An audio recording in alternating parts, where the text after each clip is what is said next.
आज शनिवार के दिन मैं आपके लिए लेके आई हूँ शनिदेव की कहानी।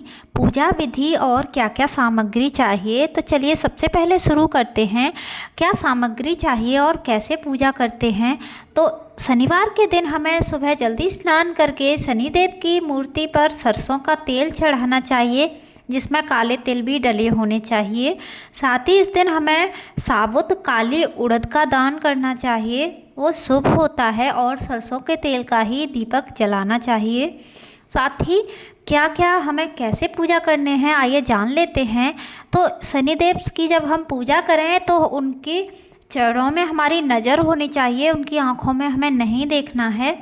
साथ ही पूजा के दौरान हमें जो तेल चढ़ाएंगे हम उसे तावे के बर्तन से नहीं चढ़ाना है। और इसके साथ ही आप जब भी पूजा करें तो उसमें लाल रंग के कपड़े या लाल रंग का फूल हमें नहीं चढ़ाना है। तो इस बात का आपको अच्छे से ध्यान रखना है। चलिए अब जान लेते हैं शनिदेव की कहानी। एक बार एक ब्राह्मण पूजा पाठ करने जा रहे थे। उन्हें रास्ते में शनि महाराज मिले। ब्राह्मण बोले, हे महाराज, आप कहाँ जा रहे हैं। तब शनिदेव ने कहा, मैं राजा के लगने जा रहा हूँ। ब्राह्मण बोले, अगर तुम राजा के लगोगे तो सारी प्रजा दुखी होगी, इसलिए तुम मेरे लग जाओ। तब शनिदेव बोले, कितने साल का लगूं। ब्राह्मण बोले, 7, 5, 2.5 या 1.25 साल की मुझ में नहीं झेली जाएगी। तो ऐसा करिए, आप मुझे 1.25 पहर के लिए लग जाओ। शनिदेव ने कहा, तो ठीक है, मैं तुम्हें 1.25 पहर के लिए लग जाता हूँ। उसके बाद ब्राह्मण देवता नदी के किनारे आसन बिछा के पाठ करने लगे। नदी में 2 मतीरे बहे जा रहे थे। उन दोनों मतीरों को निकालकर ब्राह्मण ने अपने घुटनों के नीचे रख लिया। देखते ही देखते वह दोनों मतीरे राजा के बेटों के सिर बन गए। फिर ब्राह्मण के पास शनिदेव आए और बोले, ब्राह्मण, तुमने राजा के दोनों लड़कों के सिर काट के क्यों रखे हैं। तब ब्राह्मण बोले, आप किसी से मत कहना, मुझे आपकी दशा लगी हुई है। फिर भी शनिदेव वेश बदलकर नगर में चले गए और वहाँ उन्होंने एक आदमी से कहा कि नदी किनारे एक ब्राह्मण के घुटने के नीचे राजा के दोनों बेटों के सिर पड़े हैं। देखते ही देखते यह बात पूरे नगर में फैल गई। जब यह बात राजा को पता चली तो राजा ने कहा कि उस ब्राह्मण को सूली पर चढ़ा दो। राजा के आदेशानुसार ब्राह्मण को सूली पर चढ़ाने के लिए सोने की सूली बनवाई।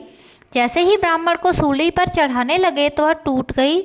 इस तरह उन्होंने चांदी की, तांबे की और लोहे की सूलियाँ भी गढ़वाईं, लेकिन एक एक करके सारी सूलियाँ टूटती गईं और जिस भी धातु की सूली गढ़वाते वह सब टूट जाती। इसी में 1.25 पहर पूरा हो गया।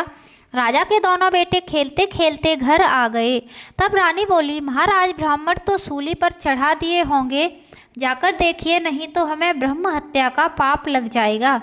जब राजा वहां पहुंचे तो उन्होंने देखा कि ब्राह्मण तो पाठ कर रहे हैं। राजा ने ब्राह्मण से पूछा, यह सब क्या है।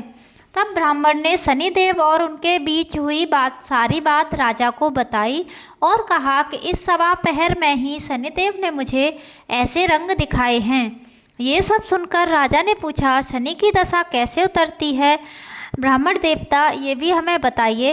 तब ब्राह्मण बोले, महाराज, सोने चांदी का दान, तांबे का दान, लोहे का दान और पीतल का दान करने से शनि की दशा से राहत मिलती है।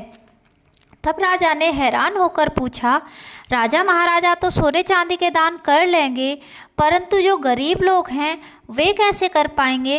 तब ब्राह्मण ने बताया, तेल की पली और गुड़ की डली डकोत को देवे से शनि की दशा से मुक्ति मिलती है। यानी कि तेल और गुड़ का दान करने से शनि से भी मुक्ति मिल जाती है। और इसके साथ ही 7 बार पीपल में जल चढ़ा दो और कहो, शनिदेव का सोटा कभी न आए टोटा, शनि की घड़ी ले 70 बला टड़ी। ऐसा बोलने से 7 बार पीपल पे जड़ चढ़ाने से शनि की सारी बलाएं टल जाती हैं। ब्राह्मण की बातें सुनकर राजा ने ब्राह्मण को धन्यवाद किया और वहाँ से महल को चले गए। फिर तभी से राजा ने नियमित रूप से हर शनिवार तेल, गुड़ और सामर्थ्य के अनुसार दान आदि करना शुरू कर दिया। इस प्रकार शनिवार की शनिदेव की कहानी पूर्ण हुई। यदि आपको वीडियो पसंद आई है तो कमेंट बॉक्स में जय शनि महाराज लिखना ना भूलें। आप सभी का हार्दिक धन्यवाद।